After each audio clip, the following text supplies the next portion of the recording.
ఎదురుపడి పెద్దలకడ లేచి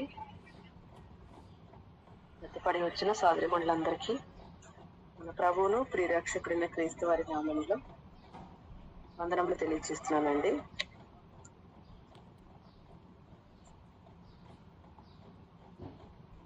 స్వార్థ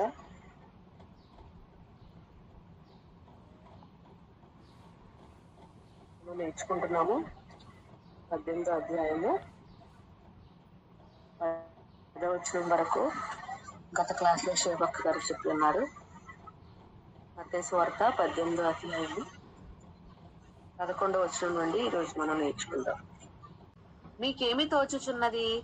ఒక మనుషునికి 100 గొర్రెలుండగా వాటిలో ఒకటి తప్పిపోయిన ఎడల 99 కొండ మీద విడిచి వెళ్ళి తప్పిపోయిన దానిని వెతకడా? వాడు దాని కనుగొనిన ఎడల 99 గొర్రెలను గూర్చి సంతోషించునంతకంటే దానిని గూర్చి ఎక్కువగా సంతోషించునని మీతో నిశ్చయముగా చెప్పుచున్నాను అంటారండి యేసుక్రీస్తు వారు. ఒక ఉపమానం చెబుతూ, ప్రతిదీ కూడా ఉపమానంగానే చెప్పారండి, ఉదాహరణలతో మనకు అర్థం కావడానికి. మరి ఎవరికైనా 100 గొర్రెలు ఉన్నప్పుడు దానిలో ఒక గొర్రె తప్పిపోయింది అనుకోండి. చూడండి, గొర్రెలను మేపే వారికి తెలుస్తుంది. మనం చూస్తూ ఉంటాం, మోదవలసి వెళ్ళినప్పుడు గొర్రెలన్నీ కూడా వరుసగా వెళ్ళిపోతూ ఉంటాయి. అన్ని కూడా తిన్నగా వెళ్ళవండి. కొన్ని ఒక అటు ఇటు వెళ్ళిపోతున్నప్పుడు వాటిని ఎటు చెదిరిపోకుండా ఆ గొర్రెల కాపరి కాస్తూ ఉంటాడు. అలాంటి తరుణంలో ఒక్క గొర్రె తప్పిపోయింది అనుకోండి. 100 గొర్రెలను మేపుకుంటూ వెళ్తున్న సమయంలో ఒక్క గొర్రె తప్పిపోయింది అనుకోండి, లెక్క చూసుకుంటాడు. ఒక గొర్రె కనబడలేదు అనుకోండి, అప్పుడు ఏం చేస్తాడు గొర్రెల కాపరి? ఒక్కటే కదా, పోతే పోని అనుకోడండి. మరి వెళ్ళి వెతకి మరి ఈ 99 వాటిని విడిచిపెట్టి మరి వెళ్ళి ఆ ఒక్క గొర్రె ఎక్కడో ఉంది అని చెప్పి వెతకడా అని అడుగుతున్నారండి యేసుక్రీస్తు వారు. ఇది ఉపమాన రీతిగా చెప్పారు అని అంటే ఇది తండ్రి యొక్క మనసు, ప్రియులారా. ఇదే సందర్భం మనకు లూకాసు వార్త 15వ అధ్యాయము 7వ వచనం నుండి, లూకాసు వార్త 15వ అధ్యాయము 7వ వచనం నుండి చదువుతున్నాను. అటువలే మారు మనసు అక్కరలేని 99 మంది నీతిమంతుల విషయమై కలుగు సంతోషము కంటే మారు మనసు పొందు ఒక్క పాపి విషయమై పరలోకమందు ఎక్కువ సంతోషము కలుగును. ఇదే సందర్భం అండి. కొంచెం పైకి చదవగలిగితే 4వ వచనం నుండి చదువుతున్నాను చూడండి. 4వ వచనం, మీలో ఏ మనుషునికైనాను 100 గొర్రెలు కలిగి ఉండగా వాటిలో ఒకటి తప్పిపోయిన ఎడల అతడు 99 అడవిలో విడిచిపెట్టి తప్పిపోయినది దొరుకు వరకు దానిని వెతక వెళ్ళడా? అది దొరికినప్పుడు సంతోషముతో దానిని తన భుజముల మీద వేసుకొని ఇంటికి వచ్చి తన స్నేహితులను, పొరుగు వారిని పిలిచి, మీరు నాతో కూడా సంతోషించుడి, తప్పిపోయిన నా గొర్రె దొరికినదని వారితో చెప్పును గదా. చూడండి, ఒక్క గొర్రె తప్పిపోయినప్పుడు 99 గొర్రెలను విడిచిపెట్టి ఆ తప్పిపోయిన ఒక్క గొర్రె కోసం వెతుక్కుంటూ గొర్రెల కాపరి వెళ్ళినప్పుడు అది ఎంత వెతికినా దొరకలేదు అనుకోండి. అలా వెతుకుతూ ఒక చోట దొరికినది అనుకోండి, ఎంత ఆనందం అండి, ఎంత ఆనందం ప్రియులారా.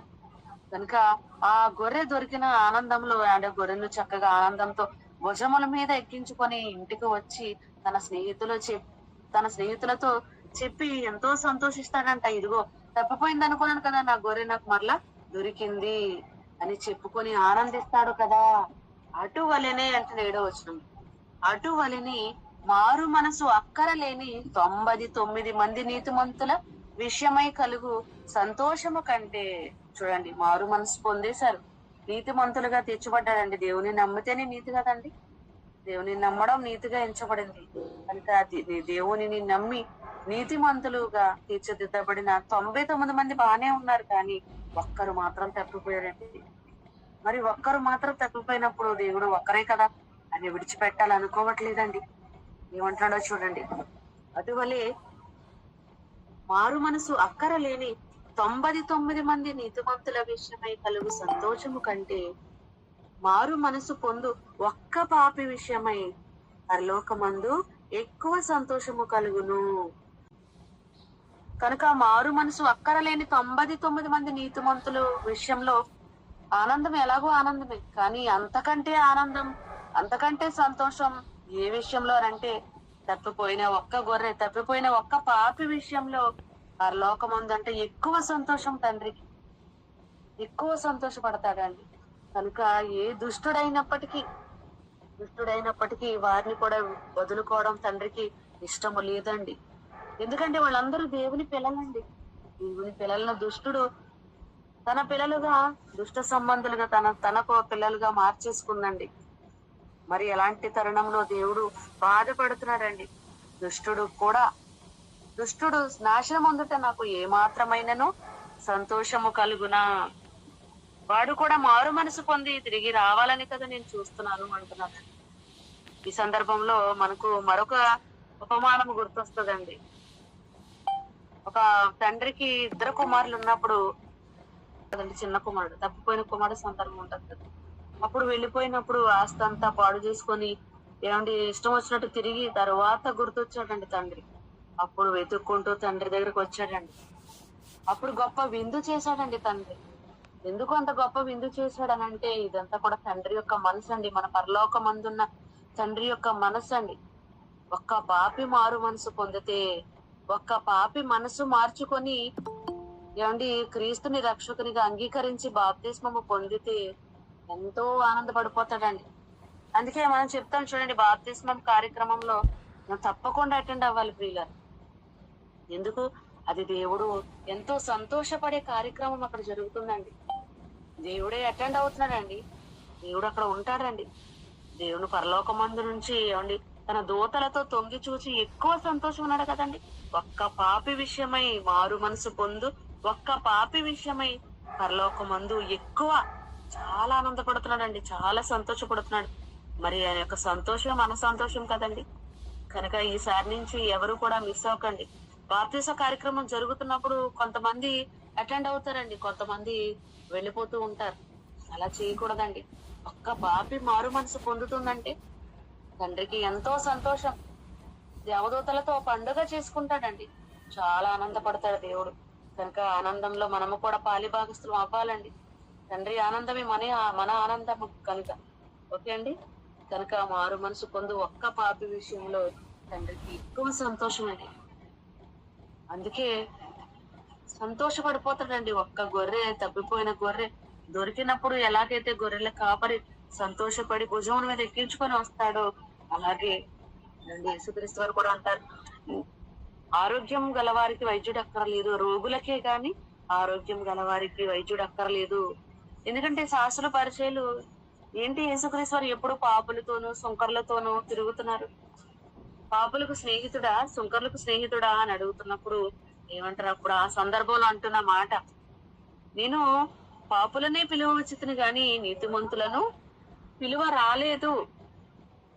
ఆల్రెడీ నీతిమంతులుగా వారు తీర్చిదిద్దపడ్డారు, దేవునిలోనే ఉన్నారు. కానీ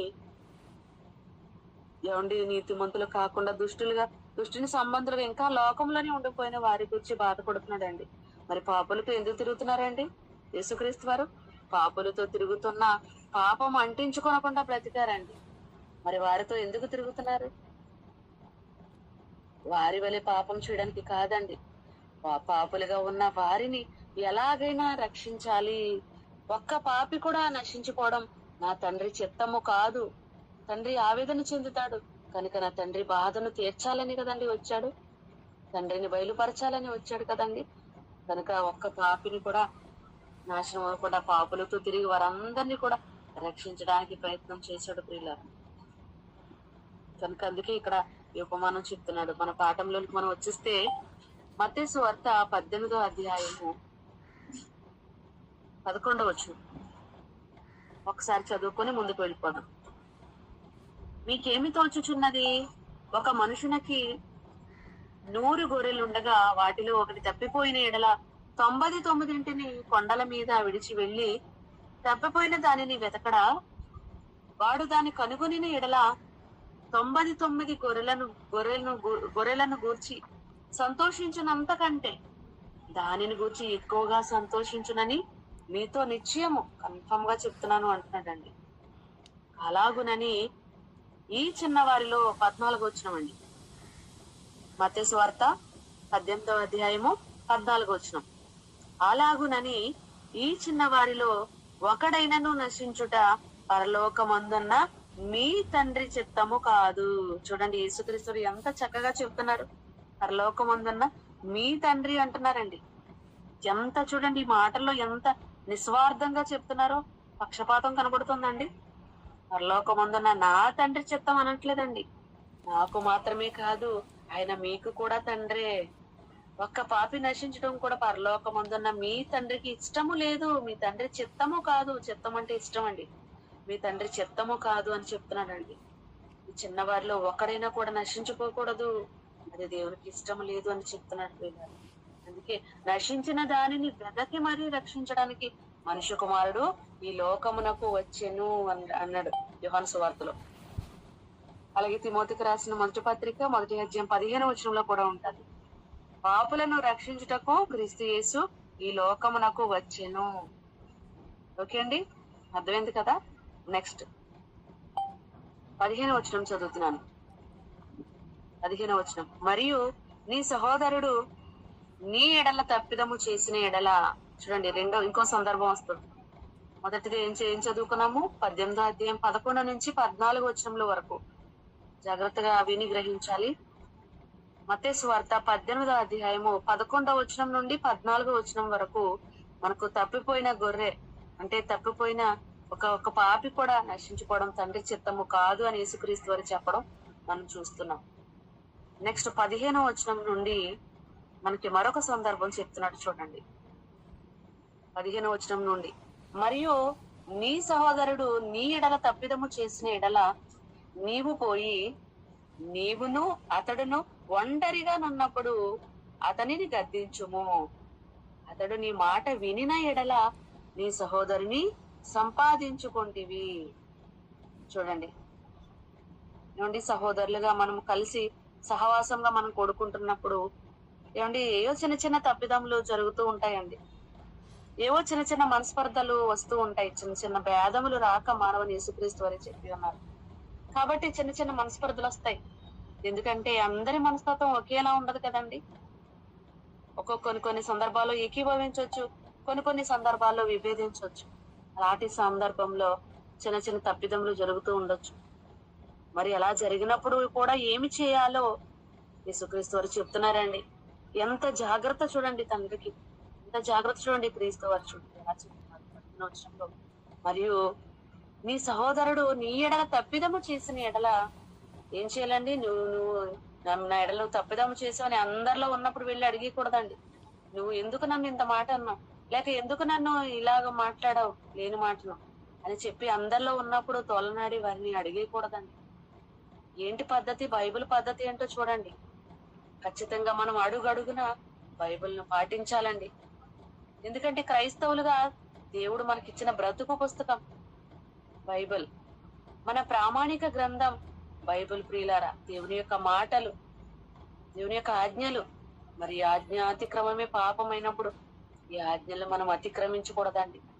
దేవుడు ఏదైతే చెప్పాడో దానిని చేయడానికి ప్రయత్నం చేయాలి. మరి ఇక్కడ ఏమంటున్నాడు? మన సహోదరుడు ఒకవేళ మన ఎడల తప్పిదము చేశాడు అనుకోండి, నీ సహోదరుడు నీ ఎడల తప్పిదము చేసిన ఎడల ఏం చేయమంటున్నాడు?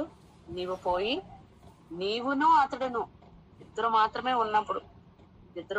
ఉన్నప్పుడు నీవును అతడును ఒంటరిగా ఉన్నప్పుడు అతన్ని గద్దించు. ఇదిగో అలా కూడా ప్రేమగా రండి. గద్దింపు కూడా నువ్వు ఇలా అంటావా చూడని గద్దించడం కాదండి, ప్రేమగా గద్దించండి. అలా ప్రేమగా గద్దించినప్పుడు అతడు నీ మాట విన్నాడు అనుకోండి, అప్పుడు ఏం చేసిన వాళ్ళం అవుతాం? నీ సహోదరుని సంపాదించుకునే వాడు అవుతావు అన్నాడండి. కనుక ఒంటరిగా ఉన్నప్పుడు చెప్తే, వారికి అర్థమయ్యే రీతిలో చెప్తే వారికి అర్థం అవుతుందండి. వారిని అందరిలో గద్దించమనుకోండి, వారు వినకపోగా కోపం వచ్చి ఇంకా దూరం అయిపోయే అవకాశం ఉంటుంది, దూరం అయిపోయే ప్రమాదం ఉంటుంది. కనుక ఒంటరిగా ఉన్నప్పుడు మంచిగా చెప్పండి. అందుకే ఒక చక్కటి మాట ఈ సందర్భంలో మనం చదువుకుందాం. యోహాను గారు రాస్తూ యోహాను గారు రాసిన మొదటి పత్రిక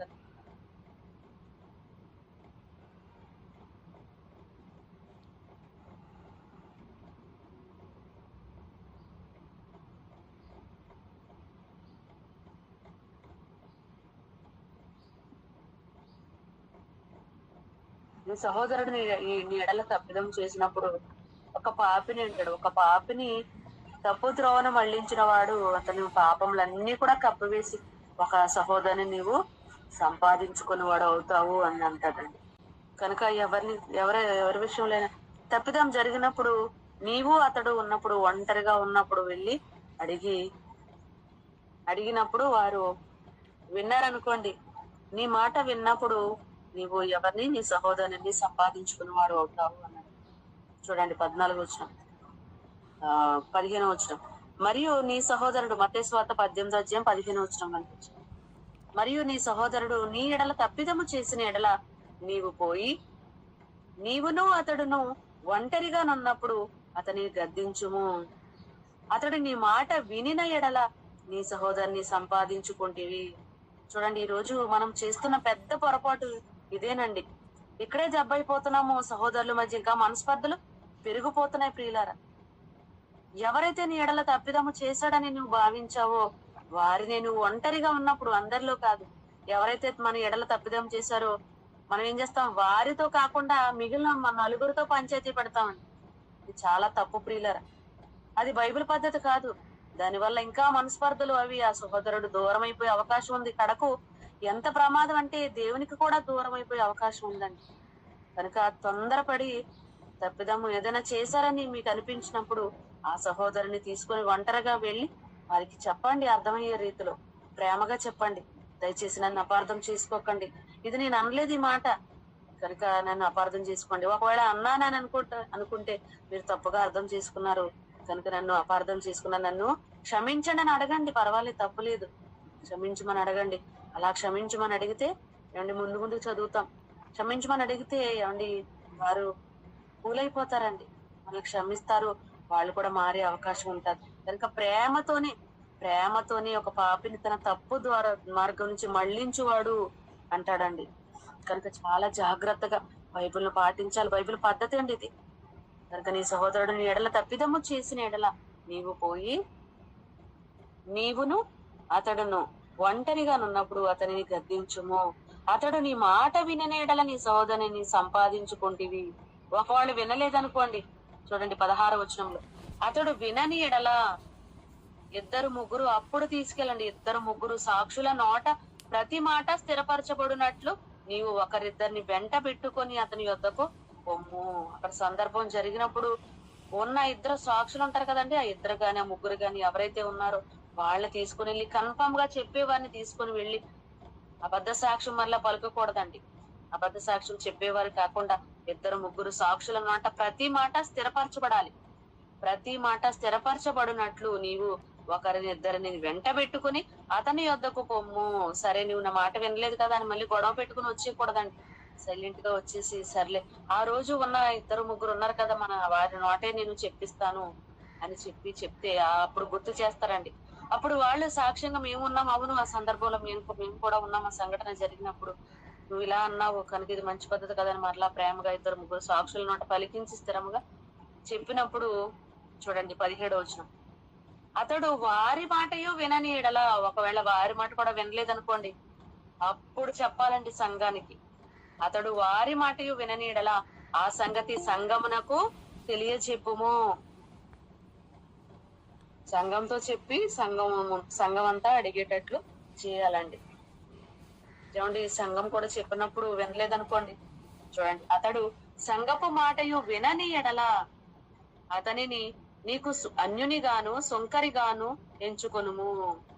చూడండి, ఇక అతడు వినలేదండి, ఒంటరిగా ఉన్నప్పుడు చెప్పావు వినలేదు, పోనీ 2-3 సాక్షులు నోట పలికించావు తీసుకెళ్ళి, అయినా కూడా వినలేదనుకోండి, అప్పుడు సంఘం ముందు పెట్టమన్నాడు. ఒకవేళ సంఘం మాట విన్నాడా బ్రతికిపోయినట్లే. కానీ సంఘం మాట కూడా వినకపోతే అప్పుడు ఏం చేసినట్టండి, ఇక అతనికి ఆర్గ్యూ చేయకు, ఇక వాదన పెట్టుకోకు, ఇంకెవరి దగ్గర చెడ్డగా చెప్పక, ఇంకా విడిచిపెట్టి అన్నాడండి. ఎప్పుడు మారు మనసు పొందుతాడో ఇక విడిచిపెట్టే, తనే తెలుసుకుంటాడులే అన్నట్టు విడిచిపెట్టేమన్నాడండి.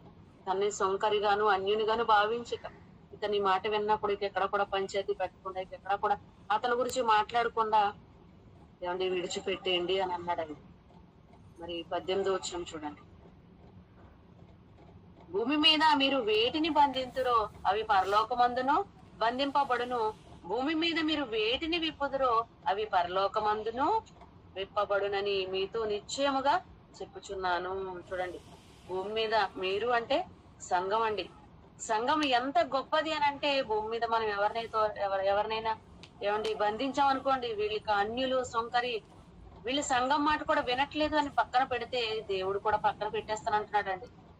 మీరు భూమి మీద సంఘము ఎంత గొప్పదంటే పరలోక రాజ్య ప్రతిబింబం అండి.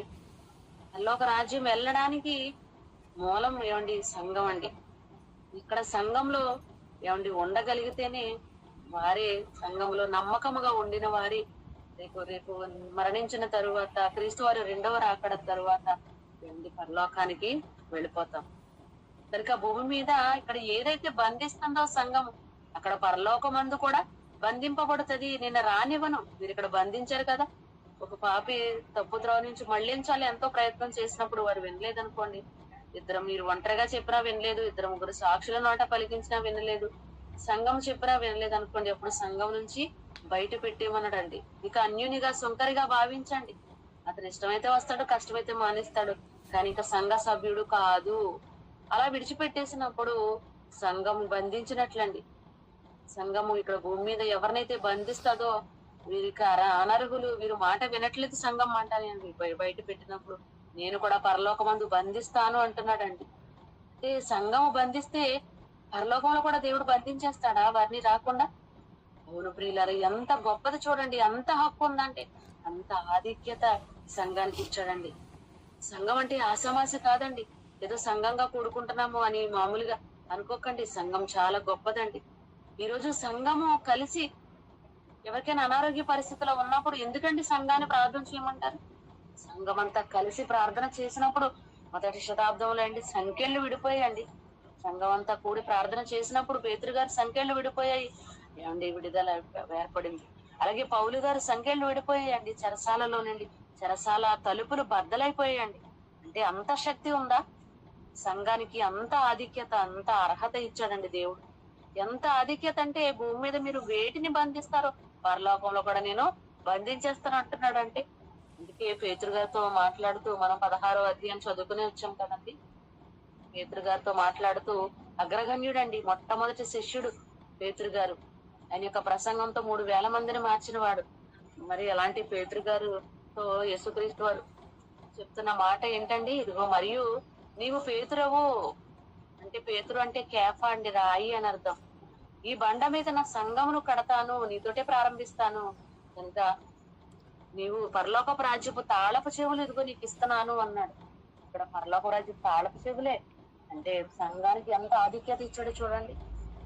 పరలోకంలో ఇక్కడ ఏదైతే బంధిస్తామో పరలోకంలో కూడా బంధింపబడుతుంది. అదే చెప్తున్నాడు ఇక్కడ 18వ వచనంలో, మత్తయి సువార్త 18వ అధ్యాయం 18వ వచనం అండి. భూమి మీద మీరు వేటిని బంధింతురో అది పరలోకమందును బంధింపబడను. భూమి మీద మీరు వేటిని విప్పుదురో అది పరలోకమందును విప్పబడునని మీతో నిశ్చయముగా చెప్పుచున్నాను. చూడండి ఎంత కన్ఫర్మ్ గా చెప్తున్నాడు. ఇవన్నీ ఖచ్చితంగా, ఎందుకంటే యేసుక్రీస్తు వారి మాట అవునంటే అవును, కాదంటే కాదండి. చాలా ఖచ్చితమైన మాటలండి. ఒక సున్నైనా పొల్లైనా తప్పిపోదు ప్రియులారా. అంత ఆయన చెప్పారంటే అది ఎంతో ఖచ్చితమైనది. నిశ్చయముగా చెప్పుచున్నాను అన్నాడు. కనుక అంత ఆధిక్యత సంఘానికి ఇచ్చారండి. సంఘము చాలా గొప్పదండి. ఈరోజు సంఘము ప్రార్థన చేస్తున్నప్పుడు ఎంతో మంది రోగులైన వారు స్వస్థపడుతున్నారండి. ఎంతో మందికి సహాయం అందుతుంది. ఎంతో ఆనందం మనకి సంఘంలో. కనుక సంఘము పరలోక రాజ్య ప్రతిబింబం ప్రియులారా. కనుక సంఘాన్ని ఎట్టి పరిస్థితిలో జీవము గల దేవుని విడిచిపోవునట్టి భ్రష్ట మనసు మీలో ఒకవేళ ఎవరి ఎందనూ వస్తుందేమో, ఒకరినొకరు హెచ్చరించుకోవడానికి సహవాసంగా కూడుకుంటామండి. ఒకరినొకరు పురుగొల్పుకోవాలండి దేవుని పనులకు. ఎవరైనా మీలో తప్పిపోతున్నారు అని అనుకున్నప్పుడు వారిని తొలగిపోయేటట్లు ఉన్నప్పుడు వారిని బలపరచాలి ప్రియులారా, బలపరచాలి. కనుక సంఘం యొక్క బాధ్యత అండి ఇది. ఓకే అండి. కనుక భూమి మీద వేటిని బంధిస్తే పరలోకమందును కూడా బంధిస్తానన్నాడు. భూమి మీద వేటిని విప్పుతారో మీరు అది పరలోకమందు కూడా విప్పబడుతుందని నిశ్చయంగా చెప్పుచున్నాను.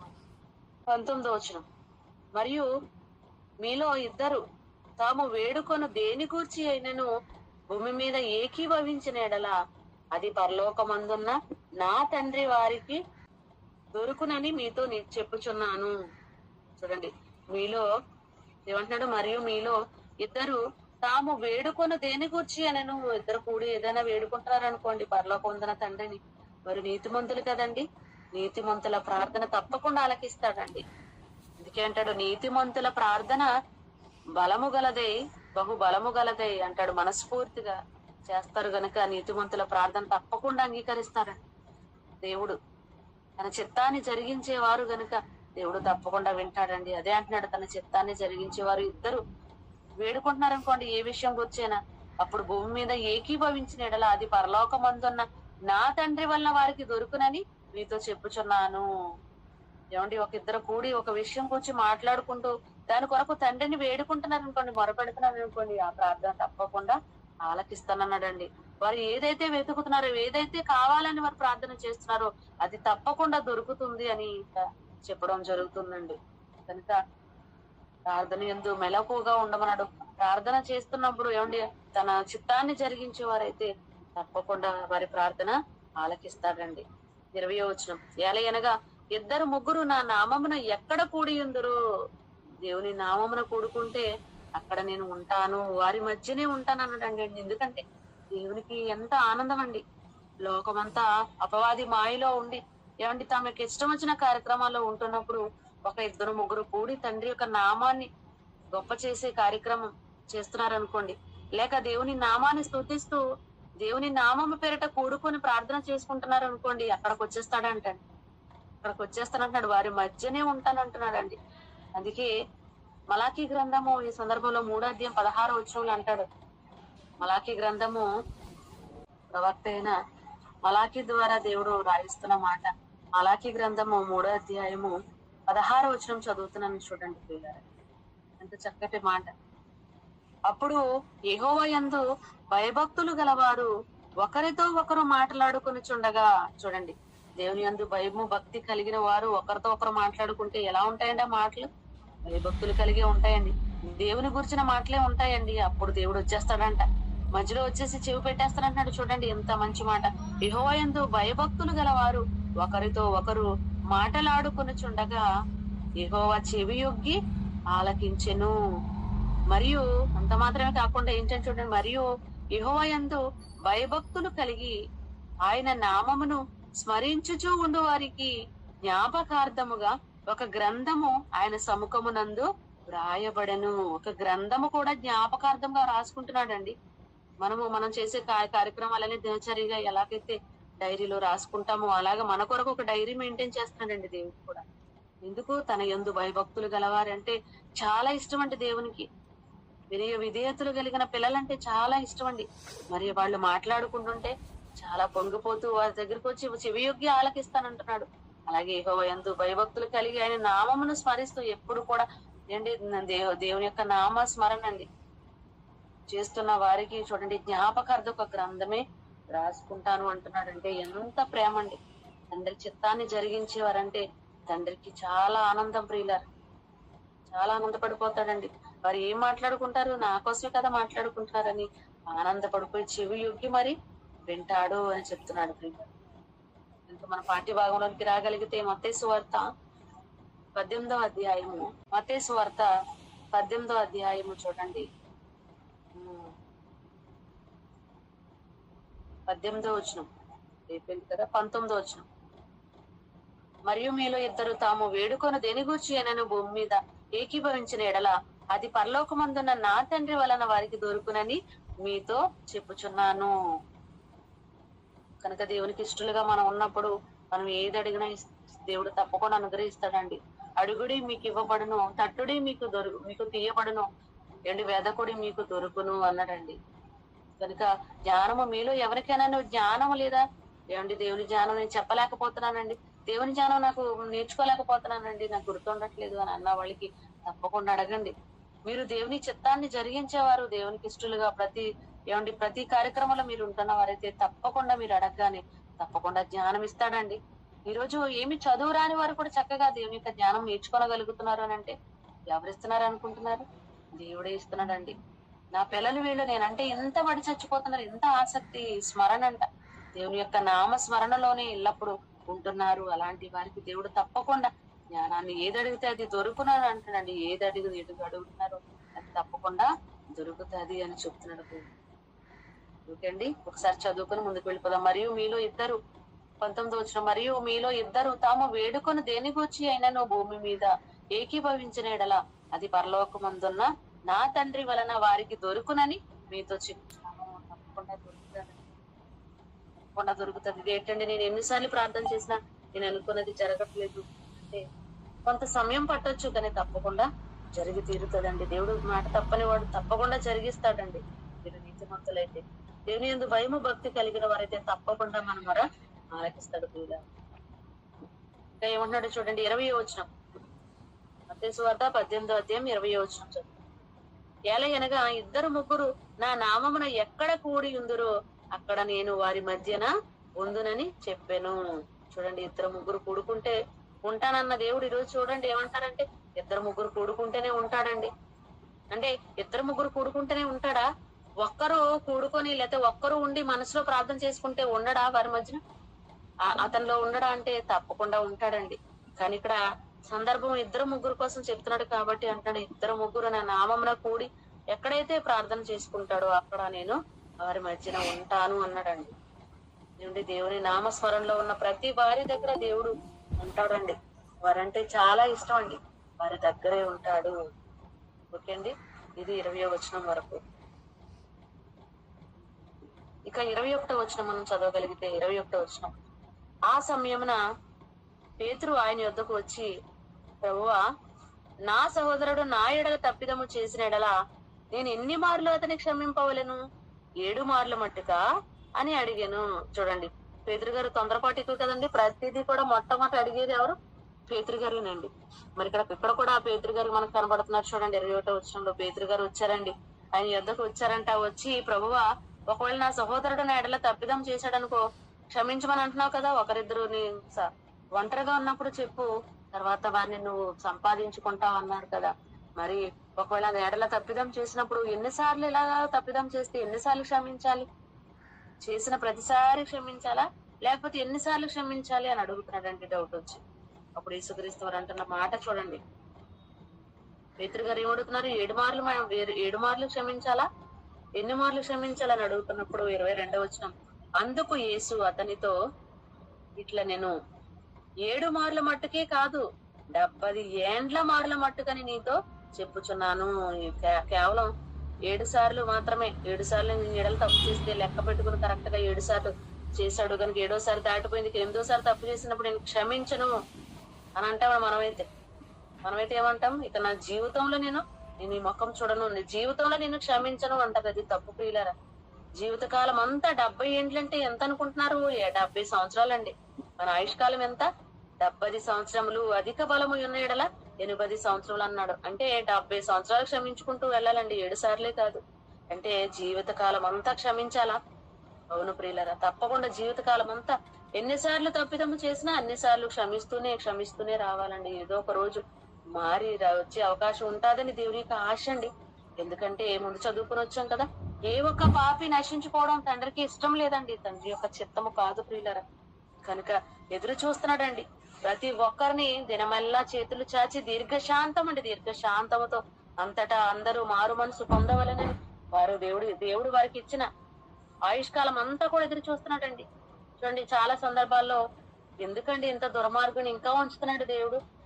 అతను చేసే దుర్మార్గపు క్రియలు దేవుడికి కనిపించట్లేదా? ఎందుకు దేవుడు ఇంకా ఉంచుతాడు ఇలాంటి వాళ్ళని అని అంటూ ఉంటాం కొన్ని సందర్భాల్లో, మూర్ఖులైన వారిని చూస్తూ. కానీ దుష్టుడు కూడా నాశనం ఉండడం తండ్రి చిత్తము కాదండి. దేవుడు చూడక కాదండి, దేవునికి బాధ రాక కాదండి, ఇచ్చిన ఆయుష్కాలం అంతా చూస్తాడండి. చివరి క్షణం వరకు మారుతాడేమో అని చూస్తాడండి. సెలవులో దొంగ అలాగే మారాడు కదండి, చివరి క్షణాన్న మారిపోయాడండి. తండ్రి వీరేమో చేస్తున్నారో వీరికి ఎరుగరు గనుక వీరిని క్షమించు తండ్రి అని యేసుక్రీస్తు వారు అంటున్న ఆ మాట వింటున్నాడు. విన్న తరువాత ముందు అపహాస్యం చేశాడండి. అపహాస్యం చేశాడు, నువ్వు దేవుని కుమారుడవైతే నీవు రక్షించుకొని మమ్మను కూడా రక్షించు, ఈ సులువ మించి దూకే అని వాళ్ళు అంటున్న దానికి సమ్మతించి అతను కూడా అపహాస్యం చేశాడండి. కానీ ఎప్పుడైతే ఎంత హింసిస్తున్నారు వీళ్ళు, అయినా కూడా ఒక్క మాట బదులు దూషించట్లేదు. వారి కొరకు శిక్షించి తండ్రి వీరిని ప్రార్థన కూడా చేయట్లేదు. పైగా వీరిని క్షమించు తండ్రి అని సెలువులో ఇంత ఘోర శ్రమల మధ్య కూడా పలుకుతున్నాడంటే ఎంత నిజంగా దేవుడి యొక్క కుమారుడు అని చెప్పి తెలుసుకున్నాడండి. ఇదిగో యేసుక్రీస్తు అని అడుగుతున్నాడు, నీవు నీ రాజ్యంతో వచ్చినప్పుడు దయతో నన్ను జ్ఞాపకం చేసుకొని అడుగుతున్నాడండి. వెంటనే నేడు నీవు నాతో కూడా పరదేశులో ఉందు అన్నాడండి. లాస్ట్ మూమెంట్ లో ఎంత ఛాన్స్ చూడండి, ఎంత గొప్ప భాగ్యం అండి ఇది నిజంగా. లాస్ట్ మూమెంట్ లో త్రుటిలో తప్పిన ప్రమాదం లాగా ఒక క్షణము లేక పాతాళానికి జారిపోయే ఆ సమయంలో రక్షించబడిపోయాడండి. పాతాళం నుంచి దాటేశాడండి, మరణం నుండి జీవంలోనికి దాటి ఉన్నాడు. ఈ రోజు మనము కూడా మరణంలో నుండి జీవంలోనికి దాటాలి అంటే మనం ఏం చేయాలండి? వ్యవహార పత్రికలు అంటాడు, మన సహోదరుని ప్రేమిస్తేనంట ద్వేషిస్తే నరహంతకులు. ఏ నరహంతకుని యందు నిత్య జీవం ఉండదండి. మనం పరలోకం వెళ్ళం ప్రియులారా. అకారణంగా మనం సహోదరుల పట్ల పగ పెట్టుకుని ద్వేషం పెట్టుకున్నాం అనుకోండి, మనం నిత్య నాశనానికి వెళ్ళిపోతామండి. యుగయుగాలు కాలే నిత్య నరకానికి అగ్ని గుండంలోనికి వెళ్ళిపోతాం ప్రియులారా. ఎందుకండి అంత బాధ? ఎందుకండి మన సహోదరుని ద్వేషించాలి? కనుక ప్రేమించేవారుగా మనం ఉందామండి. అలా ప్రేమిస్తే పరలోకానికి వెళ్ళిపోతామండి. ఇక్కడ ఏమంటున్నాడు? 18వ అధ్యాయం 22వ వచనం. అందుకు యేసు అతనితో, ఇట్లా నేను క్షమించాలండి, క్షమిస్తూ రావాలి. ఎంతవరకు? 7 మార్లు మట్టుకే కాదు, 70 ఏండ్ల మార్లు మట్టుకని నీతో చెప్పుచున్నాను. 7 మార్లు మట్టుకే కాదండి, 70 ఏళ్ల మార్లు మట్టుకు క్షమించమని చెప్తున్నాడండి. మీరందరూ కూడా చక్కగా దయతో నేర్చుకోండి. దేవుని జ్ఞానం ఉద్యముల కంటే విలువైనదండి. విలువ గల సొత్తులు ఏవి దానికి సాటి కావు. మన పరలోకానికి నడిపించే ఈ మహత్తర జ్ఞానాన్ని మీ అందరూ కూడా నేర్చుకోవాలని ప్రేమపూర్వకంగా హెచ్చరిస్తూ ఈ మాటలు చెప్పి ముగిస్తున్నాను. ఓపికగా విన్నందుకు మీ అందరికీ వందనములు. అలాగే ఈ అవకాశం ఇచ్చిన అధ్యక్షుల వారికి, పోస్ట్ గా నడిపించిన అనిత సహోదరికి ప్రత్యేక వందనములు తెలియజేస్తూ ముగిస్తున్నాను. Thank you.